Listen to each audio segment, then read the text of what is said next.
Hello, friends. Oh, I hope you can hear me. I have on my boyfriend's um, gaming earphones because I broke mine. But today we are doing an interview about orgasms, and my guest is Dr. Christine Hyde. She's going to be popping on in just a second. She is the co-founder of the New Jersey Center for Sex Therapy, and she has been one of my special guests before where we talked about sexual desire, and today's discussion will be about orgasms. And if you can be patient for a moment, I'm waiting for Dr. Hyde to join in. And as we're waiting for her to pop in, if you have any questions to ask, please don't be shy. I've got about 7 important questions to cover, which include things like what type of sex toys to use if you're just starting out, and how you broach the topic with your partner. So hang on a second. Let me see if I can get, here she is. I think I have, hang on with me. Let's see if she comes in. There we Hey go. there. That was my bad, Dr. Hyde. I think I It's all had to good. send an invite. So I don't know if you want me to add anything else to my introduction of you before we go straight into our questions. No, I think we're great. I'm looking forward to the questions. It's going to be fun. It's orgasms. Orgasms should be a great topic. So shoot. All right. So I think let's start with how does someone know, and it might seem like an obvious question, but I don't think it is. How does someone know if they've had an orgasm before or That's a have great had? that's a great question. It's a question I get a lot. I have women that come into my office and they say, I don't know. I think I had an orgasm, but I'm not really sure. So I think the real thing that we should talk about is like, what does an orgasm look like? Let's define the orgasm, right? The orgasm is in 4 phases, and the 4 phases are tumescence, orgasmic plateau, climax, and refractory. So let's go over them each step. The first step is tumescence, and it's the same in men and women, by the way, as I'm describing the orgasm. It is the same process. So tumescence is basically blood flow. There's lots of blood flow to the genitals. There's your heart starts to increase, your heart rate, your breathing gets deeper, shallower, quickens, your pulse is racing. It's when you're at the very beginning stages of being aroused. So it's the first step, it's the first stage. As you continue to have tumescence, the brain is screaming, the cerebellum part of your brain is screaming, keep going, we're rooting for you. And so we enter the next stage, orgasmic plateau. That's when your brain sends messages to your pelvic area, to your genitals, with waves of contractions. So these contractions are muscular tension that is involuntary. So you're not creating it on your own. Your brain is sort of sending the message to contract, contract, contract. This contraction is very much like going up a ladder, right? So you build and you build and you build and you build and you build. And when you feel like you're at the tippy top of where that roller coaster is about to go down, you're in climax. And climax are the waves of pleasure, the waves of contractions that feel like a very strong or sometimes not so strong release. But you definitely feel kind of like you might feel if you have to sneeze, have to say, achoo. When you finally say achoo, that's what a climax should feel like. Now, sometimes you have a little sneeze and it's not that big a deal, and sometimes you have a much bigger sneeze. So that's the climax portion of the program. Now your body is flooded with serotonin, oxytocin, DHEA. These are all pleasure feelings. These are all relaxation. It feels so good. And when you're kind of coming down from the climax, when you're kind of going into where the end of the ride is, you're in the refractory period. And the refractory period, calm, relaxed, your body's trying to get back to homeostasis, your pulse goes down, your heart rate goes down, the flushing starts to dissipate, and then you sort of reach the end of your refractory period and you're sort of done with your orgasm.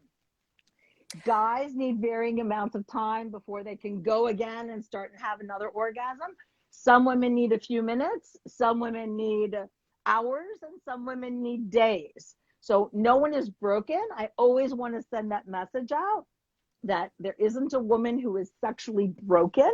We just need to embrace our sexual selves as it presents itself.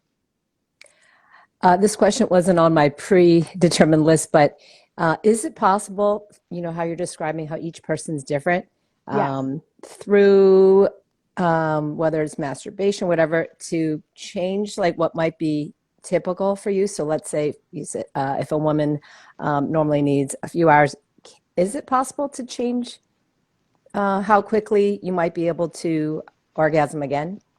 Absolutely. So the way you change that, if you want to change it, is essentially you train your body, right? So how you train your body is you get into the tumescence phase, the sort of stimulation phase, but you try and hang at the orgasmic plateau longer.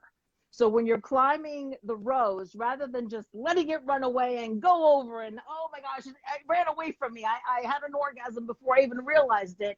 You do what's called edging. Edging is kind of holding back a little bit, reducing the stimulation, reducing the energy, and going up the rung a little slower, and maybe coming back down a little and coming back up a little and coming back down a little, so that you're creating a longer time in that tension phase where the actual climax will then be enhanced. The longer you linger in the orgasmic plateau, the stronger the orgasm will be. The shorter your orgasmic plateau, you're going to have an itty bitty orgasm, which is still lovely. They're lovely, but they're very kind of quick, and they're sometimes anticlimactic, which is why a lot of women feel like, oh, is that it? Is that what the orgasm is all about? It's not that great to me. So yes, you can absolutely train your body. And again, Tina, people masturbate in different ways. Some people use their hands. Some people use objects. Some people use toys. Some people think themselves to an orgasm. So there's all different kinds of orgasm too, which I'm sure we'll talk about soon. Uh, let's see, my second question, it's not quite on there, but do you want to actually talk about that, the different kinds? Sure. Okay. I love it. There's a variety, right? All different kinds of orgasms. There's an orgasm for everyone. One is not better than another kind of orgasm. They're all great, but they all do feel a bit different. They're not all the same. They're not all created equally. So there is the standard orgasm that the majority of women experience, which is a clitoral orgasm. That comes from the clitoris. This is a little model of your clitoris. Okay, so your clitoris is made up of 7,500 plus nerve endings, more than in the entire male organ combined. If you look at this lovely little diagram, you can see that the female clitoris is very much like the male penis. Our clitoris comes out and the bulbs are inside and behind the vulva, whereas the penis, the bulbs, these are the bulbs, are actually the male testicles. So male and female structure is extremely similar. So clitoral orgasm is the most common orgasm. Stimulation of the hood, which is the top part here, and the glands, which is the bottom part, are how most women get an orgasm or achieve orgasm. That's what a clitoral stimulation looks like, a clitoral orgasm. There's a G-spot orgasm. Every woman has a G-spot.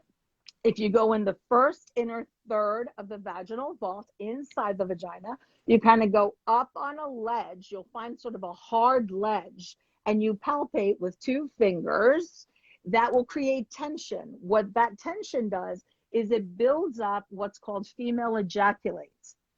And women may actually have what's called a squirting or G-spot orgasm. That liquid comes from the urethral opening, but is actually not made up mostly of urine at all. It's actually prosthetic secretion that we create, and it's the equivalent of our female prostate. So that's a G-spot orgasm. There's also a cervical orgasm where some women really enjoy deeper penetration.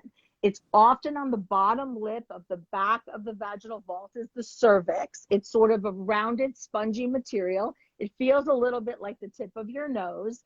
And when you massage with deep penetration, either with a finger, an object, a toy, a penis, anything, When that kind of pressure hits and palpates the back of the cervix, for some women, it's extremely pleasurable, and they have orgasms from that part of their organs. Some women have nipple orgasms from nipple stimulation. Some women have all body orgasms where they can think themselves into a frenzy and literally go through all the phases of orgasm. The most common of orgasms is the clitoral, but many women have blended orgasms. And later on, when we talk about toys, we'll talk about good toys to try to master or try and play with the different kinds of orgasms that you can actually explore and have. I love it. Perfect segue to the question about toys. So how would someone, actually, let's start with what's a good toy to start with, sex toy, that if someone has never used one before? Okay, so there are all different kinds of toys. The market is flooded with lots of toys. The number one thing is you want to get a toy that's of high quality and doesn't have a ton of chemicals in it and isn't really bad for your health or your body. All right, so that's the first thing. Some good reputable companies are WeVibe, Jimmy Jane, Lilo. These are common companies that put out an excellent quality sex toy. Again, I have no affiliation with any of them, and I make absolutely no money from recommending them. So this is just purely experience, all right? So a good beginner toy. Well, first you want to see, what kind of stimulation do you like best? Do you like a G-spot orgasm better? Do you like do you prefer having a clitoral orgasm? I would say if you're not really sure and you have absolutely no idea, go for a clitoral stimulator. There are different kinds of clitoral stimulators. One kind is a suction kind, which is called a womanizer. And another kind is more of a pocket rocket or a small kind. So I'm going to show you both of them because it's like show and tell, which is I love always the fun. examples that we can see. Yes. I should have a few examples. So this is the womanizer. The womanizer is sort of sleek. It gets controlled on this side, plus and minus, very simple technology. And this little rounded area is here to actually insert your clitoris. So if your clitoris is here, this is the clitoris, right? It's here, you're lying on your stomach. You would actually take the suction and put it to the clitoris head or the nozzle or the top bulb of the clitoris, and you would actually have a suction feeling. And for a lot of women, that's extremely stimulating. Some women, it facilitates squirting. So we believe that it's somewhat connected to the G-spot, even though it's external. But it's very, very stimulating for many, many women. Toys are very, very unique. You either love it or you hate it. And unfortunately, it's an expensive investment where you have to still try. But womanizer is a great, great first step. Another great first step is this little cute rechargeable pocket rocket of some description, right? So this is made by Jimmy Jane, and the advantage of this is it literally will hug the side of your clitoral hood. So you're doing stimulation along the sides here, along the sides underneath, and in between the clitoris gets stimulated. So it's a way to kind of have two fingers vibrating simultaneously at the same time. They make these in a single finger-like contraption where it's just one little finger and you can kind of go on one side and on the other. And some people prefer both sides at once. You can use it as a single finger this way so that you don't have to hug the top of the hood. Some women hate direct hood stimulation. Many women prefer actually massaging the bulbs on the side more than actually focusing on the actual head or the hood of the clitoris. So this is another great little toy by Jimmy Jane. There are women that require, especially, menopausal, postmenopausal, we need a lot more strength. We need a lot of power. The womanizer has a lot of power. The toy with, I'm going to call it the most power, is something called a magic wand. And this is what a magic wand looks like. It's this very large object here. It was sort of promoted by Betty Dodson, who is like the grandmother of sexuality and masturbation. And this is an excellent beginner. What it is, though, is that it's about this large, and the head is about this large also. So it's super strong. It's not detail focused, but it definitely gives you a lot of power, for a lot of bang for your buck, and is generally not very expensive. Another great one, but you need an extension cord and it's slightly old school, is this one. And you can actually get this one at Walgreens, Rite Aid, CVS. It's called the Conair Massager. And again, it has a bunch of attachments. Throw those attachments in the garbage. Simply use this one. And again, it will kind of give you the detailed stimulation that you may want or need along the clitoris and the clitoral bulb. Super strong because it's plug-in, but obviously you need an extension cord unless you want to stand up by the outlet, which I don't recommend if you want to be relaxed, obviously, right? So I would say those are your tried and true basic beginner models. It doesn't have 90 different switches. You don't have to be tech savvy. Simple, does the trick, does the job. But again, if you have any listeners that try different things and are having some trouble, just have them shoot me a question and I'll definitely get back to them with regards to recommendations. Fantastic. That's very kind of you. Sure. That leads into the next question. So let's say someone has toys they like, but they've not necessarily shared it with their partner, that they want to introduce that during sex. As a therapist, what's diplomatic ways to introduce that without the partner feeling like they're inadequate or feeling a little, defensive? Right. So I think a good way to constructively bring something up, I think, is really to kind of have a series of conversations that come before that conversation, right? So it might be, hey, we've been having sex for a while. I really enjoy these parts. What parts do you enjoy? Is there something that you were thinking we can introduce to our sex life that might be fun or interesting? Or, hey, do you have any fantasies that you'd like us to kind of talk through and see if we can explore those? So it's really garnering from your partner, what is their sexual turn on? What is their sexual, what are they thinking about sexually, right? Then the next step would be really to, whenever possible, talk about the parts that are great about the sex life, right? I really enjoy when we have nipple play, or you're really amazing at oral sex, or I so enjoy that amazing foot rub that you give me, when we kind of get things rolling. So you kind of want to focus on, here are my partner's strengths, and let me kind of begin with, here are the great parts of what you do. And then when you can bring up, I've been kind of exploring my body lately, and I find that this toy is actually lots of fun, and I would love to show you how I use this toy.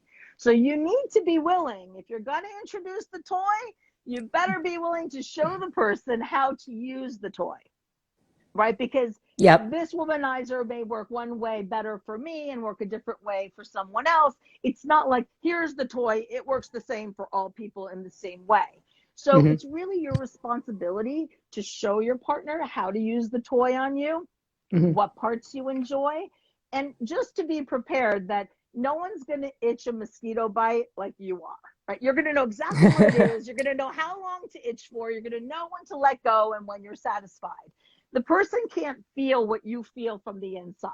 So there really needs to be a good amount of patience on your part in realizing they're not realizing what you're experiencing unless you're giving feedback. Oh yeah, that's right, keep going. I really like that. A little to the right. All right, that right there, don't move. So giving your partner and being able to give your partner some direction is useful. Because remember, your partner doesn't give you an orgasm. A partner can help you have an orgasm, but you have your own orgasm. And in the grand scheme of life, everyone is responsible for their own pleasure and their own orgasm. Your partner simply facilitates that. They don't give you an orgasm. They don't, make you come. They help you and they facilitate, but they don't give you the orgasm, which is often something that people will say, and it's not really accurate. I like that perspective because I can imagine sometimes in a couple, if it feels like you're not getting the orgasm that you want, it's easy to get upset at the other person, like they just can't figure it out. So it's what you're saying is it's a communication issue Yes. of explaining exactly what you want.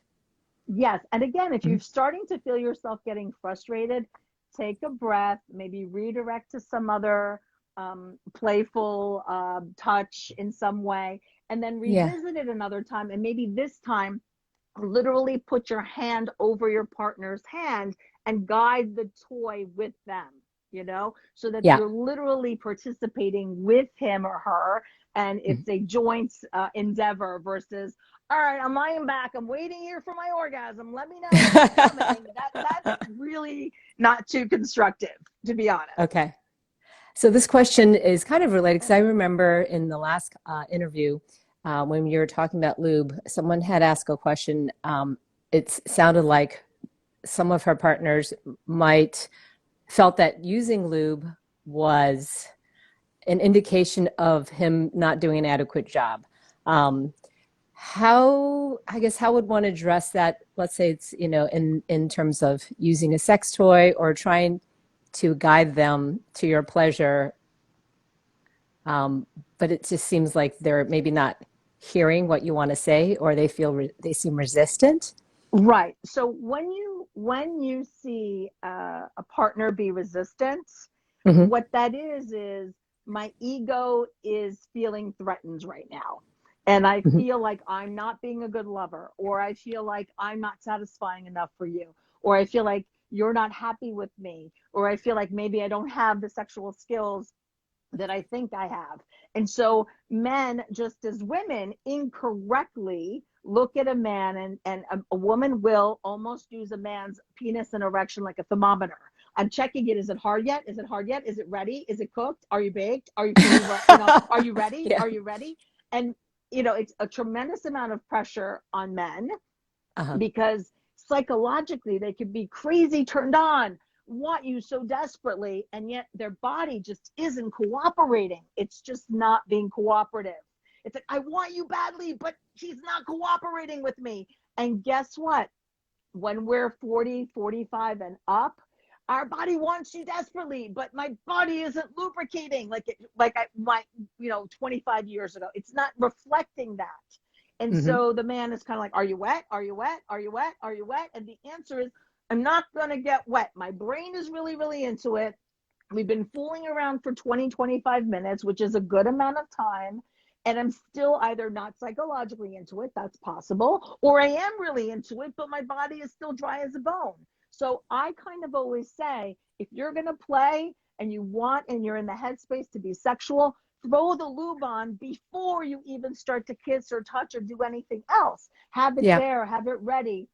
That way, all you need to do is sort of add some more. And I really am remiss. I made a mistake. Anytime you use any kind of toy, 100% of the time, you must use lube. Even if you are naturally lubricated and sopping wet, you still need lube, because your body will absorb that very quickly, making it super irritating very quickly. So toy and lube, it's kind of like it's a pairing, it goes together. Yeah, well, I want to go back to that what you just said because I think as if you're, I'm just thinking how in the same way that our body might not respond Yeah. as we get older in terms of being more wet, that on the male side it's the same thing, and then that we're using an erection as a gauge for are they ready? Um, And are they attracted to us? And do they yes, desire us? And are we yes, picky enough? Or now suddenly, oh my gosh, I'm really self conscious about my breast sort of drooping. That must be why he's not erect. Meanwhile, yeah, he's not thinking about that. But uh-huh, all of a sudden, it's attacking our sexual esteem, our yeah. sexual ego incorrectly. How would what's a suggestion or how could a woman address that with the man, like, if you're trying to figure it out but you don't want them to feel as if they're not performing, because I know that could be just a big mental just shut down. Right. I mean, again, I think you focus on the things that work well. You talk Hmm. about the things that we're sort of growing and learning, and we're continuing to learn about one another. And I Hmm. think you kind of say, listen, You should never be expected to be an expert on my body. It's my job to teach you my body, Hmm. and it's your job to communicate what your body needs. Ooh, And so here's the diplomatic. Hmm. important thing. The important thing is this. You don't, here's the problem. If you lie about your orgasms, you assume that whatever your partner is telling you is just a consolation, or he's just telling you that to make you feel better, because a liar thinks everyone's lying, right? A cheater thinks everyone's cheating. So if you're there going, oh my gosh, I had 3 orgasms, and you didn't have an orgasm at all, and then your partner is like, oh no, honey, it doesn't matter. I'm really aroused right now. My body's just tired, or I had one too many drinks, or whatever is going on. We're like, oh, he's lying to me. But he's not. He may really be telling you the actual truth. So I'm a Right. big believer in be honest and take the person at their word. If they say, I'm fine, we're good, it's not you, you need to listen to that, hear that, and internalize that, versus the alternative voice that kind of pops up and is your enemy and is putting you down. Oh, I love that. And then I'm going to finish our interview with one last question. It might, Sure. might be a little bit longer. I know we've covered a lot, but are there any common issues that you clients see you for that maybe we haven't covered in terms of orgasms or sexual pleasure? Yeah, so in terms of sexual pleasure, people see me for guilt. Some people have a tremendous amount of guilt over having pleasure, and so they don't really allow themselves to have general pleasure, let alone sexual pleasure. So I see people for guilt issues. I see people who experience the opposite of pleasure, and they actually have chronic pain, or lots of pelvic pain, or lots of uncomfortable sex. So talking to them about pleasure when they don't have any, they're coming in to say, listen, I don't, not only do I not want pain, but then maybe we can talk about what does pleasure look like. And then, the third kind of person that I see for pleasure is, hey, we're having a good time, but we want to expand and learn more about different kinds of pleasure. So people might talk about kink, or different kinds of play, or role play, or different toys. So those are people who come in and who really just want to enhance their sexual life. So if you don't mind, Tina, I would like to go over just one final thing on Yes, orgasms, please. if that's Yep. okay. Okay. So Absolutely. I want everyone to know that there are tons and tons of health benefits. Health, it's good for your health to have orgasms, okay? One, it boosts your energy. Two, it increases and boosts your immune system. Three, it offers pain relief. Then there's mood elevation. It elevates your mood and makes you happy. It decreases your cortisol levels. It regulates your ovulation. It actually reduces period symptoms. It helps with infertility. It helps you build a strong pelvic floor. It increases your cardio health and gives you a better night's sleep. So if you have an orgasm and going to sleep, you will sleep better. And overall, it's just plain fun. So if you're going to take good care of your health, why not enjoy it and have fun while taking care of yourself? I love it. Thank you so much, Tina, for Wait, your oh, Dr. insights. Hyde, there's Yeah, actually one more. There's a question from the audience. of Um, course. it's a, I'm going to just read it as is. Besides my erection, how can I use my hands and other body attributes to create an orgasmic environment for my partner? Okay. So creating an orgasmic environment means really setting the scene for what is pleasure. So the largest sexual organ is the skin. So spending a lot of time with touch and kissing and varying that up with your lips, with your hands, using a silk scarf to caress your partner, trying different things that are sensory, changing the taste up, the sight, the touch, the feel, the sound, changing music in an environment. When you create a sexy environment, especially for women, the key is getting them in a relaxed state, getting them in the headspace to have pleasure, because we're thinking about the wet laundry that didn't go into the dryer. So the idea is to kind of help corral, get your partner grounded in their body, get them focusing on the physical pleasure, and that's how you can really enhance the sexual component to connection. Oh, that And was sometimes buying a few toys, also not springing it on your partner, but talking about it with your partner, and maybe going together to a sex shop, a very couple friendly sex shop, where you can peruse and get education and maybe buy a new sex toy together. I love it. Thank you so much, Dr. Hyde. Thank you, everyone, for watching. You're most welcome. Thank you, Tina. And most likely we'll be doing one more, but she and I will talk, and then I'll post it, of course. Everyone have a great day and focus on your orgasms. Yay. All right, bye. Bye.